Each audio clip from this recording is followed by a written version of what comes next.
அதாவது திமுக எப்பயுமே ஆளுங்கட்சியாக இருக்கும் பொழுது ஒரு நிலைப்பாடு, எதிர்கட்சியாக இருக்கும்போது ஒரு நிலைப்பாடு வைப்பாங்க. அது ஒரு உதாரணம் சொல்லிடுறேன், அவர்கிட்ட இருந்தே சொல்லிடுறேன். பொறுமையாக இருந்து கேட்பார்னு நினைக்கிறேன். ஏன்னா அவர் 15 நிமிஷம் பேசும்போது நாங்கள் ரொம்ப பொறுமையாக இருந்து கேட்குறோம். அதாவது 8 வழிச்சாலைக்காக மிகப்பெரிய போராட்டத்தை பண்ணாங்க திமுக. எல்லா போராட்டங்களையும் பின்னால் இருந்து நானும் வேலை செஞ்சேங்கிற முறையில் எனக்கும் தெரியும். அருள் அவர்கள் வச்சு தான் 8 வழி சாலைக்கு எதிராக முன்னாள் முதலமைச்சர் திரு மு க ஸ்டாலின் போராட்டத்தை நடத்தினதே. அந்த போராட்டத்தை பிளான் பண்ணல நானும் ஒரு ஆள். அதனால தான் சொல்றேன், எனக்கு நல்ல நினைவு இருக்கு. திமுக ஆட்சிக்கு வந்த உடனே எந்த 8 வழி சாலைக்கு எதிராக போராடினார்களோ அதே அமைச்சர் பேட்டி கொடுத்தாரு, நாங்க 8 வழி சாலைக்கெல்லாம் போராடவே இல்லை. அவருடைய பேட்டி இன்னைக்கு இருக்கு. நான் நாளைக்கு உங்ககிட்டே ப்ரூஃப் தரேன். உங்களுக்கு ஆதாரம் தானே வேணும், டிவி வேணா வச்சிருங்க, மாண்புமிகு சபாநாயகர், நான் போட்டு காமிக்கிறேன். இங்கே இந்த 11 வில்லேஜில் 7 வில்லேஜில் இருக்கவங்க மேல குண்டோ சட்டம் போட்டாங்க. 7 பேரை குண்டோ சட்டம் போட்டு ஏன் தெரியுமா ரிலீஸ் பண்ணாங்க? கூட்டணி கட்சியில் இருக்கக்கூடிய கம்யூனிஸ்ட் தோழர்கள் மிகப்பெரிய அதிருப்தியை மாண்புமிகு முதலமைச்சரை நேரில் பார்த்து சொன்னாங்க. சட்டசபையில் மிகப்பெரிய குரல் எழுப்பினாங்க. அப்ப பிஎம்கே, விசிகே எல்லா கட்சிகளும் சேர்ந்து அன்றைக்கு இருந்த முதலமைச்சரை பார்த்து கடுமையான அதிருப்தியை கொடுத்த பிறகு அந்த குண்டா சட்டத்திலிருந்து வெளியே வந்தாங்க. யாரு? விவசாயிகள். 8 வழிச்சாலையை பற்றி நம்முடைய மாண்புமிகு பொதுப்பணித்துறை அமைச்சர் அவர்கள் ஒரு புதிய வரலாறை இங்கே எடுத்து சொல்லியிருக்கிறார். அது போராட்டம் என்பது திராவிட முன்னேற்ற கழகம் அப்பொழுது கம்யூனிஸ்ட் இயக்கம் தான் முன்னிறுத்தினார்கள். நாங்கள் உடனிருந்து அந்த போராட்டத்தை நாங்கள் நடத்தணும். நாங்கள் மாற்றிக்கலையே, எங்கே மாற்றணும்? அப்பொழுது எங்கள் சீஃப் செக்ரட்டரியாக இருந்த கிரிஜா வைத்தியநாதன் அவர்கள் சீஃப் செக்ரட்டரியாக இருந்தார்கள். இதே வராண்டாவில் பார்த்து ஏங்க தமிழ்நாடு இந்தியாவுடைய பணம், ஒன்றிய அரசாங்கத்துடைய பணம் 10,000 கோடி பணம் வருது, ஏங்க வீணாக்குறீங்க? அந்த ரோடு போகிற பகுதியில் இருக்கிற 7 சட்டமன்ற உறுப்பினர் திமுக தானே. ஏன்னா அந்த ரோடு போகிற இடத்துல 7 திமுக சட்டமன்ற உறுப்பினர்கள், நீங்கள் சொல்லுங்கள். நாங்கள் அப்போ எதிர்கட்சியாக இருந்த தலைவரிடத்தில் சொன்னோம், இந்த ரோடு வர்றதில் 2 விதமான கருத்து இருக்குது.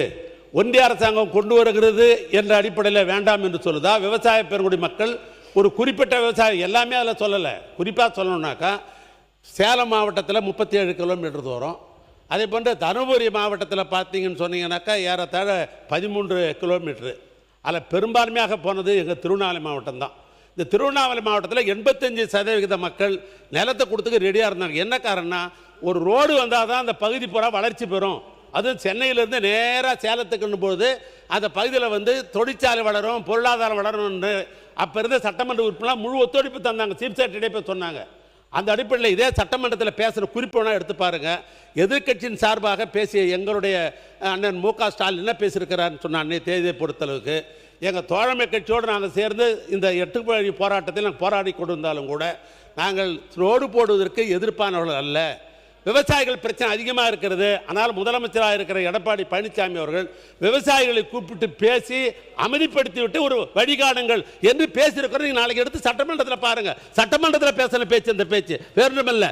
நாங்கள் சாலைக்கு எதிரானவர்கள் அல்ல, சாலை போடணும் தான் நினைக்கிறோம். ஆனால் விவசாயி அதிருப்தியாக இருக்கான், கூட்டி வச்சு பேசிட்டு சாலையை போடுங்கள் என்று நாங்கள் பேசியிருக்கிறோம். அது இங்கே பதிவாக இருக்கிறது.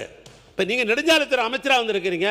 சாலைகள்லாம் போட்டால் தான் அந்த பக்கம் விரிவாக்கம் ஏற்படும், சாலைகள் போட்டால் தானே பொருளாதார வளர்ச்சி ஏற்படும்.